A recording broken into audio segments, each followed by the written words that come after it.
भारत का इतिहास इस बात का गवाह है, जिसमें महिलाओं ने समय समय पर यह साबित करके दिखाया है कि वे न केवल होम मेकर हैं, वरन अपनी ताकत व क्षमताओं से किसी भी क्षेत्र पर राज कर सकती हैं।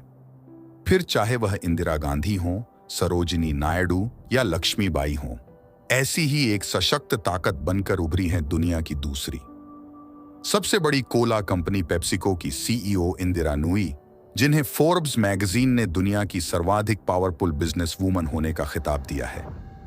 इंदिरा कृष्णमूर्ति नूई का जन्म एक साधारण परिवार में 28 अक्टूबर 1955 को मद्रास में हुआ था। उनके पिता स्टेट बैंक ऑफ हैदराबाद में काम करते थे और उनके दादा जिला न्यायाधीश थे। उनकी मां एक आम गृहिणी है। नूई बचपन से ही अपने नियम बनाकर चलती थीं।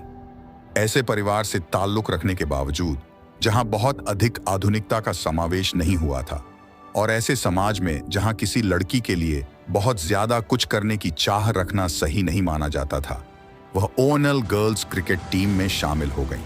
यहां तक कि उन्होंने मद्रास क्रिश्चियन कॉलेज में पढ़ते हुए ओएनएल फीमेल रॉक बैंड में गिटार भी बजाया। अलग हटकर करने की चाह नूई बचपन से ही ये मानकर चलीं कि आप जो करते हैं उसकी कोई सीमाएं नहीं है। उनके जीवन की संपूर्ण कहानी जीवन के मूल्यों पर आधारित है।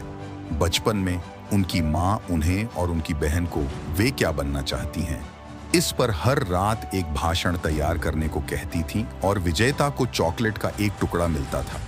इस गतिविधि ने उन दोनों बहनों के अंदर एक आत्मविश्वास और कुछ बनने का बीज रोपा, जिसने आगे चलकर एक पल्लवित पौधे का आकार लिया और आज उसमें सुगंधित फूल खिले हुए हैं।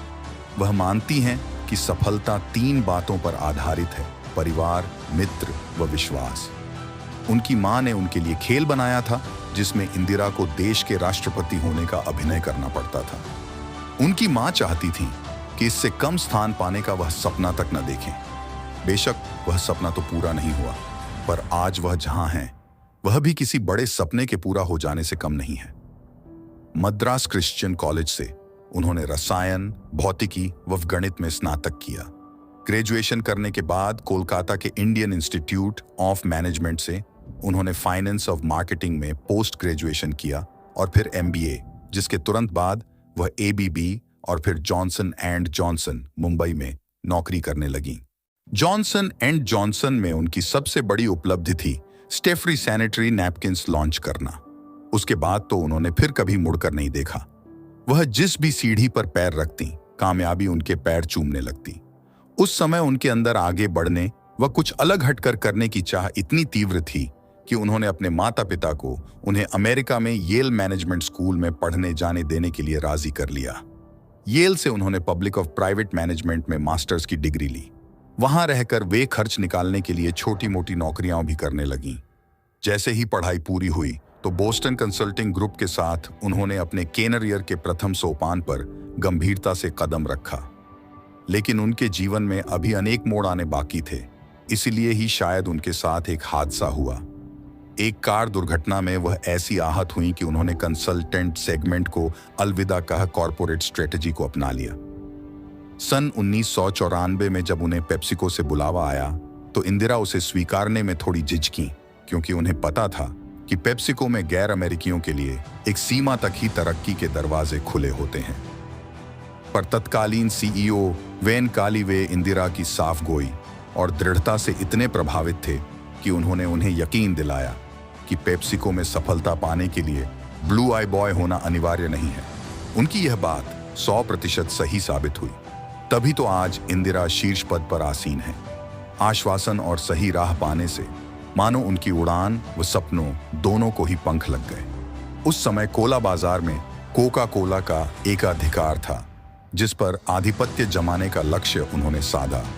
उन्होंने पेप्सिको का विस्तार और उसे लोकप्रिय बनाने के लिए एक रणनीति तैयार की। इसके लिए उन्होंने उस वक्त के सीईओ रॉजर इनरिको को कंपनी के रेस्टोरेंट डिवीजन पर ध्यान देने के लिए बाध्य किया, साथ ही केएफसी, पिज्जा हट व टेको बेल ब्रांडों पर भी। नूई ने स्वयं न सिर्फ इस ओर ध्यान दिया, बल्कि tie up and take over की नीति को भी अपनाया। नतीजतन ट्रॉपिकाना व क्वेकर फ्रूट्स उनके टेक ओवर में आ गए। इससे पेप्सिको की स्पोर्ट्स ड्रिंक मार्केट में पकड़ मजबूत हुई, इससे उन्होंने बिजनेस की दुनिया में अपनी स्थिति को सुदृढ़ किया, जहां किसी महिला के लिए किसी बहुत बड़ी पोस्ट्स में अपनी एक अलग पहचान बनाना कठिन होता है। रॉजर उनकी योग्यता से इतने अभिभूत हुए कि सन 2000 में उन्हें पेप्सिको का चीफ फाइनेंशियल ऑफिसर नियुक्त कर दिया गया। इंदिरा ने स्पोर्ट्स ड्रिंक मार्केट में पेप्सी का आगमन इतनी कुशलता से किया कि ड्रिंक्स मार्केट में वह छा गईं। रॉजर ने कहा कि अगर इंदिरा को कोई विचार आता है तो वह उसके पीछे लग जाती हैं और उन्हें तब कोई भी बाधा रोक नहीं सकती है। काम को पूरा करने के बाद ही वह ठहरती है, लेकिन कोई दूसरा बड़ा कार्य करने के लिए। निस्संदेह उनकी दृढ़ता और लक्ष्य को पाने के नजरिए ने ही उन्हें सफलता पाने में मदद की और इसी ने उन्हें कंपनी के उच्चतम स्थान पर पहुंचने में मदद की, जहां जाने की बात लोग सपने में भी नहीं सोचते। वही आज एकमात्र ऐसी महिला हैं जो 25 अरब डॉलर से भी ज्यादा की मल्टीनेशनल कंपनी की सीईओ हैं और इस ऊंचाई तक पहुंचने वाली पहली भारतीय भी। सबसे अधिक सैलरी पाने वाली इंदिरा के लिए यह कठिन व रोचक अनुभव रहा। उनके अपने शब्दों में, एक महिला, नॉन अमेरिकन और रंग, तीनों ऐसी चीजें थीं जिसने ऊंचाई पर पहुंचने के मार्ग को 3 गुना मुश्किल बना दिया था। पर उस समय केवल एक ही मंत्र उन्होंने अपनाया और वह था अपने पुरुष सहकर्मियों की तुलना में दुगुना कार्य करना और हर क्षण को जीते हुए, हर आने वाली बाधा से परास्त हुए बिना उसे निरस्त करना। इंदिरा नूई का जीवन किसी प्रेरणा से कम नहीं है।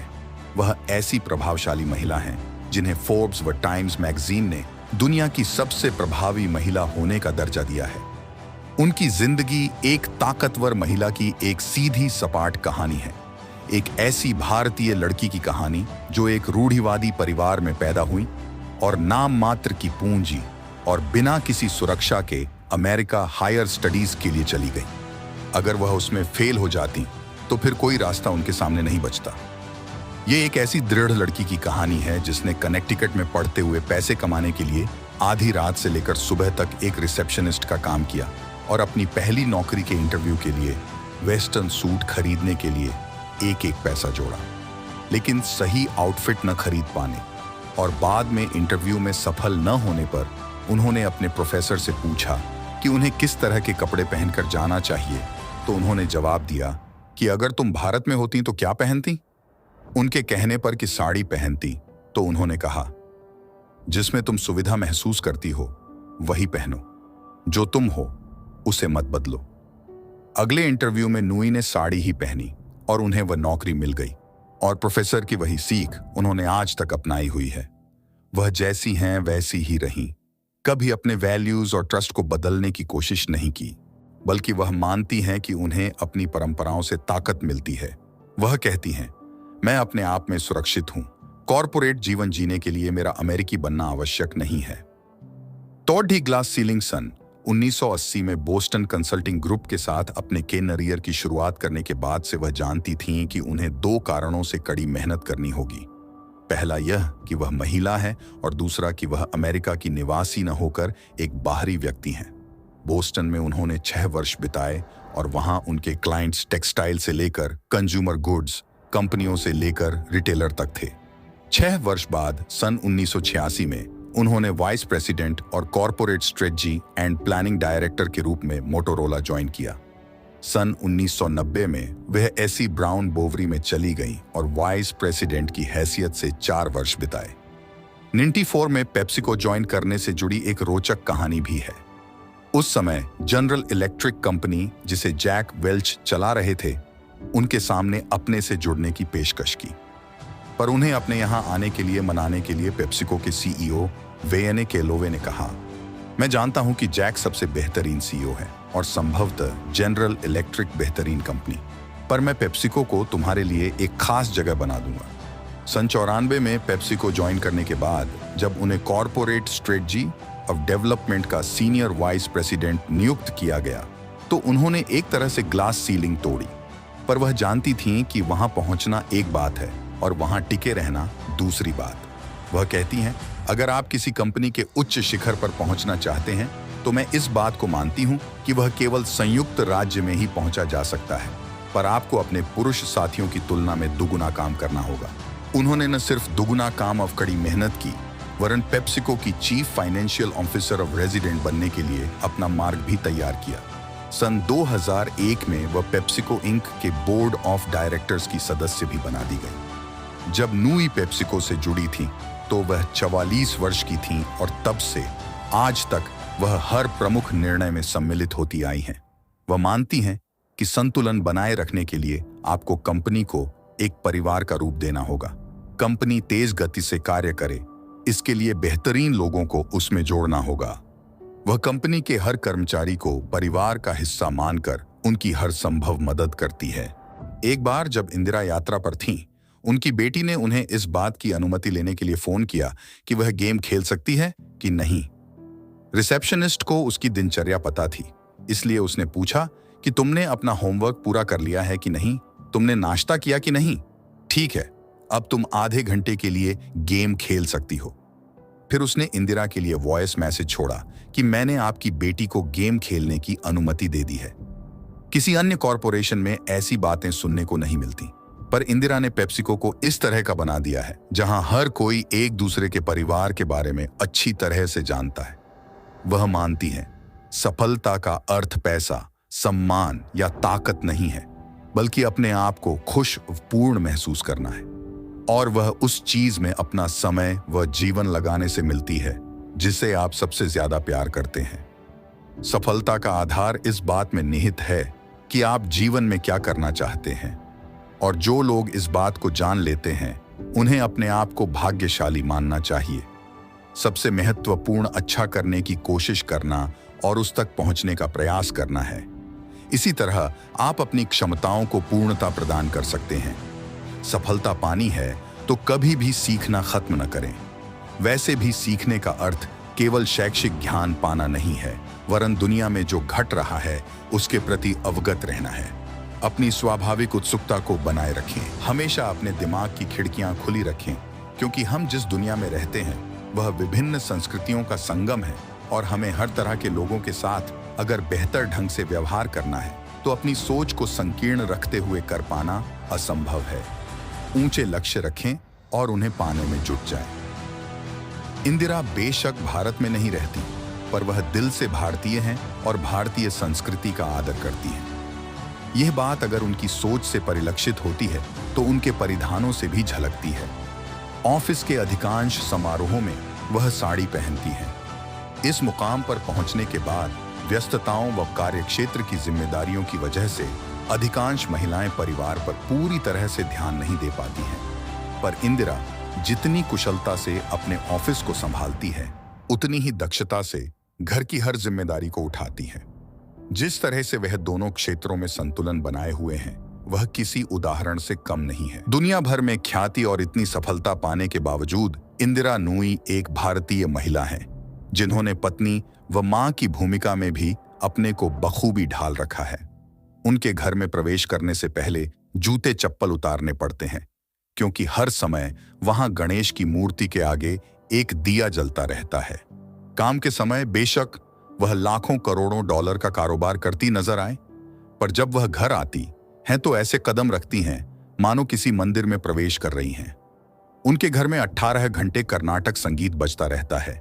जब कभी तनाव उन पर हावी होने लगता है तो वह आंखें मूंद कर तिरुपति जैसे किसी मंदिर की कल्पना करती हैं, और उन्हें महसूस होता है कि वह दुनिया को जीत सकती है और फिर सब आसान लगने लगता है।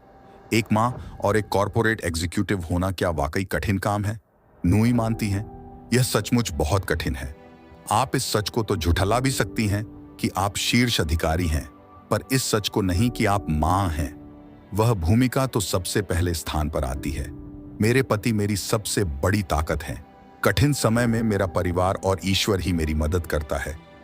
अगर तब भी कुछ नहीं होता तो मैं भारत में अपनी माँ को फोन करती हूँ, और उस समय जब वहां रात होती है वह उठकर धैर्य से मेरी बात सुनती है और शायद ईश्वर के सामने तिरुपति आने का संकल्प लेती है।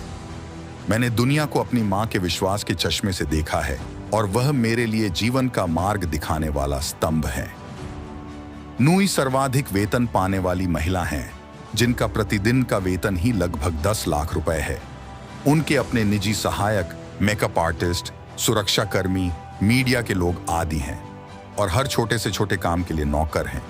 लेकिन फिर भी वह एक दिन के लिए भी इस बात को नहीं भूलीं कि उन्हें पुरुष सहकर्मियों की अपेक्षा दुगुना काम करना है। वे अपनी बेटियों को यही सिखाना चाहती हैं कि हमेशा विनम्र बने रहो। ये पद कल नहीं भी हो सकता है, पर अगर तुम्हारे अंदर का इंसान नहीं बदलता है तो तुम अच्छी बुरी दोनों स्थितियों का सामना कर सकते हो। उस समय तो नूई ने सबकी कल्पनाओं तक को कुचल दिया था जब उन्होंने वर्ष 2001 में पेप्सिको के सीईओ स्टीव रेनमूड की जगह ली। वह चाहे कोलकाता के आईआईएम में अध्ययन करते हुए एक एवरेज छात्रा की गिनती में आती हों, पर इससे यह तो साबित हो ही जाता है कि किसी भी दृढ़ इच्छा शक्ति रखने वाले व्यक्ति के लिए कुछ भी पाना कठिन नहीं है। विवादों से दूर रहना पसंद करने वाली नूई मानती हैं कि इसके लिए बस आवश्यकता है तो धैर्य व असंभव को संभव में बदलने के इरादे की। वर्ष 2008 में नूई को US news of world report ने अमेरिका की बेस्ट लीडर कहा। सन 2007 में भारत सरकार ने उन्हें पद्म भूषण से सम्मानित किया। सन 2008 में उन्हें American academy of arts and sciences की फेलोशिप के लिए चुना गया।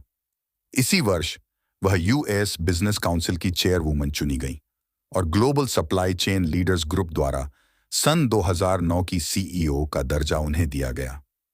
इस समय इंदिरा अपने पति राज व 2 बेटियों के साथ ग्रीनविच में रहती हैं।